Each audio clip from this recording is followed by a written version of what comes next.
Yo, the first time we went down to Grant Central, a couple of dollars was lost, as well as my favorite pencil. Sauce packets in my left pocket. I can't believe that it's out right now. We should go watch it. Let's do it. Got your son, he needs to stop it. And why is he wearing so many watches? What's going on out there? It's your boy Biggz. Another SmackDown Live review, my weekly blog, man. I'm loving this. Shout out to SmackDown. Shout out to the bros, Chuck and Menace. First and foremost, I want to send a shout out, as I always do, to the big bro, BeerDrankShawty. Follow his page, man. It's right in the description below. You know what I mean? Send that love over to him, man, for providing the music for my blogs. Let's get into it. SmackDown was live from the Prudential Center in New Jersey. Shout out to Jersey. Shout out to Newark. We start off the show. Dean Ambrose is in the ring, calls out James Ellsworth, and basically the backstory of the situation is that Ellsworth, as you all know, caused Dean a chance to get his rematch for the title. And Ellsworth is apologizing, and it's like he's touching these heartstrings. I don't know about y'all, but somewhere down the line, I feel like Ellsworth is going to cost Dean the title. And he's going to cost it in a major way. But that's literally a month plus from now. But through all of this, AJ comes out, and they basically go back and forth, and Ellsworth is trying to keep them from fighting, but AJ's not having that, so he takes a cheap shot at Ellsworth, cheap shot at Dean, hits him with that phenomenal elbow, and leaves. Now, this whole dynamic with these three guys is what you're supposed to be doing with the champion. The champion is in the biggest storyline of the brand. AJ Styles, the title is forefront.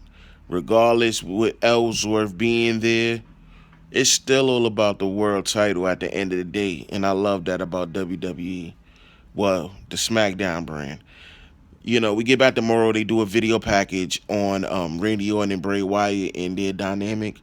As Randy turned on Kane, they announced that Kane and Randy Orton is going to have a no DQ match. And it was up next, of course. We get back, and we see Dean yelling at James backstage. And, you know, Daniel comes in, tells him to calm down. You know, he's going to give Dean one more match against AJ. If he wins, he's going to get his title shot. He tells Ellsworth to stay in the back, don't get involved, yada, yada, yada. We know how that's going to work out, but the fact that he keeps pressing Ellsworth to not get involved is a good look. We get back to the first match of the evening, which the theme of tonight's show, in my opinion, was glorified squash matches. Example A, Randy versus Kane.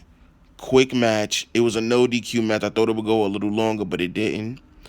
About 2-3 minutes into the match, the lights go out. They come back on. The Wyatts are at ringside. They look to jump Kane. Kane fights him off. Randy hits him with an RKO, and that's the end of the match. After the match, Luke hits Kane with a spinning lariat. Harper and Orton push Kane into Bray so he can hit the sister Abigail, and the three dudes celebrate as Kane lays lifeless. It's real interesting how they're developing this relationship with Randy and the Wyatts. And as all stories go, there's going to be a time where Randy is going to flip on them. But gotta let the story play out, y'all. We get back. As y'all know, up next would be Alexa Bliss and Carmella, who are really becoming my favorites on the SmackDown brand, taking on Becky Lynch and Nikki Bella in a tag team match.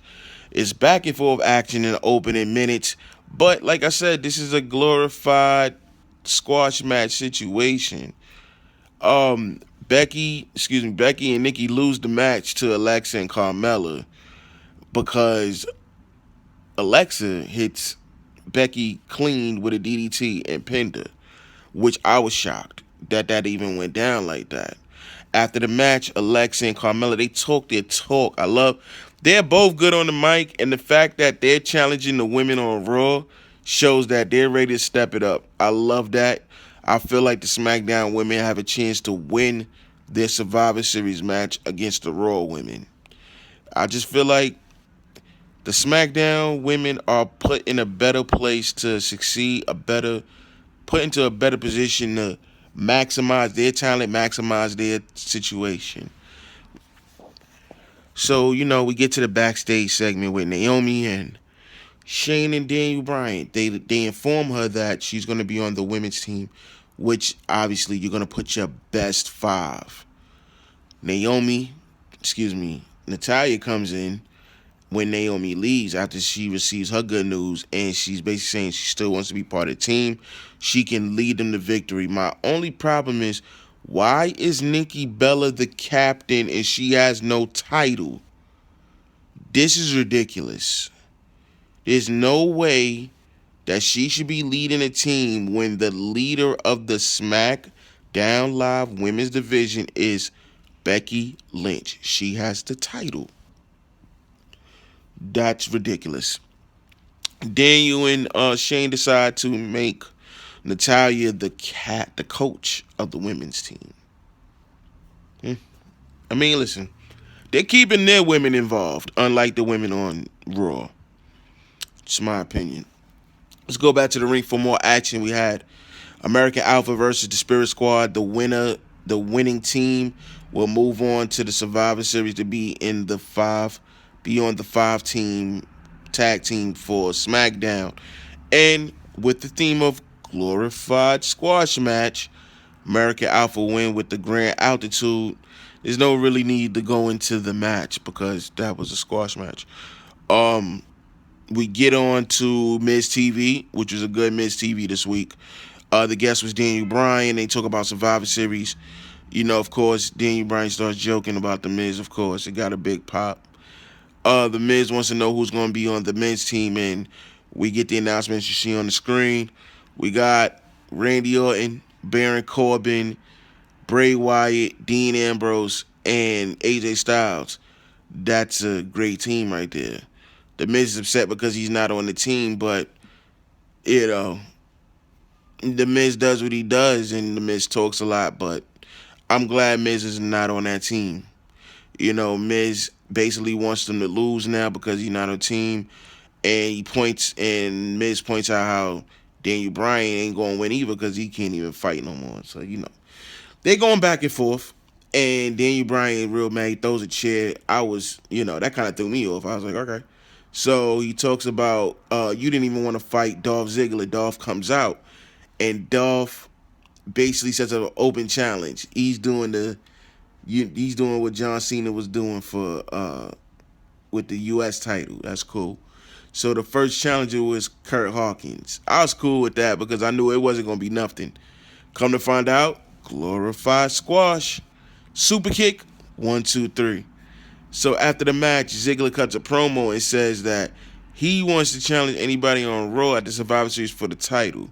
That was a dope move because now you open up the options to bring people from Raw to SmackDown in a roundabout way. So on the InternetSmarks page on Twitter, follow us at InternetSmarks1. I put up a poll where I just randomly thought of 4 people. Sami Zayn, Neville, Rusev, and it was somebody else. They'll pop up on the screen. But I feel like these are the 4 people that should challenge Ziggler for the title. I seen one picture, though, that intrigued me, and it was Seth Rollins. But I don't see Seth going from a Universal title match to an IC title match. I just feel like they need to put the best wrestler against Dolph to put on the best match possible. So, can we please get Sami Zayn versus Dolph Ziggler? We'll see what happens, y'all, in about 3 weeks. We move on. We got Dean backstage cutting another promo talking about he's going to beat Cena. Don't want any distraction. And, of course, who shows up but Mr. Ellsworth, of course. And, he's just talking to him, and he doesn't want him involved. We get a little quick vignette with Bray, Luke, and Randy. Randy, some stuff flicking in his eyes, and he's down with the Wyatts. Cool. Let's just see what happens later on. So we move on, y'all, because I want to wrap up this review, y'all. Um, excuse me. Glorified squash match. We had the Usos versus the Headbangers. I don't know why they're still using this trash tag team, but glorified squash match. A minute or two later, Jimmy rolls up Marsh from behind. Quick win. The Usos move on. We get a backstage segment with AJ, who's getting ready to basically get rid of Dean. Dean is getting ready to go to the ring, and Ellsworth is backstage with him, and he escorts him out the building. Funny as hell. We get to the main event, and I have to say this: they're getting better and better every encounter. Dean wins this match, but they had a sequence. There's a lot of sequences in this match that kept the crowd going. And the fact that Ellsworth actually showed up during the match and got a Goldberg type response, where they was chanting Ellsworth in the vein of Goldberg. That dude is over. I don't care how anybody feel about Ellsworth.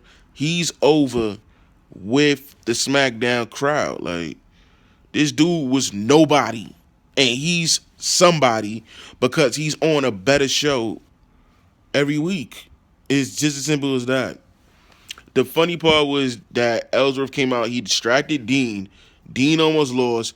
Then he distracted AJ, and AJ bum rushed him and knocked him over the announcer's table. The security was chasing him around, and he went for the phenomenal elbow. Dean caught him, hit him with that dirty deeds, and he's moving on. But I do want you to pay attention to what's on your screen right now, because on Talking Smack after the show, Dean, AJ, TLC match for the TLC pay-per-view in December. Let me tell you something, man. SmackDown is way ahead of the curve, man. Way ahead of the curve. So if they're showing that, that means that TLC is a SmackDown pay-per-view. I'm so glad for that. I cannot wait to see these dudes. This is basically going to end their rivalry, this match. This is their way of saying you don't need to be in a Hell in a Cell when you could do more in a TLC situation. So they will chalk this up. I give the show, on a scale of 1 to 10, I give it a 7.5. Above average show as usual. I hate the squash matches, but I feel like every week SmackDown gets the job done of what objectives, the bullet points that they want to take care of for the night, to push their stars further in the stories, further into your living rooms, further into what a show should look like. And as you can see the pictures going across your screen, this is the updated, to my knowledge, I wanted to use the visuals, the updated card for Survivor Series. Survivor Series is looking good right now. I can't even lie. Goldberg versus Brock. You got Ziggler versus a Raw superstar. And you got the 3 5-on-5 matches. The 5 men, the 5-on-5 for the men, the 5-on-5 for the women, and the 5 tag teams against each other. They're doing the best they can. I think this is going to be one of their better pay-per-views. But I'm off this, y'all. Shout out to Chuck. Shout out to Menace. Shout out to BeerDrankShawty. Shout out to everybody that follows us. Follow us on Twitter right now, InternetSmarks1. Follow us on YouTube, InternetSmarks1. The boy Chuck will be back with that review tomorrow or Friday for the NXT. We'll see what happens with the smart news over the weekend, but I'm off this, y'all. Thanks for the support, y'all. Like, comment, and subscribe. Like, comment, subscribe. Peace.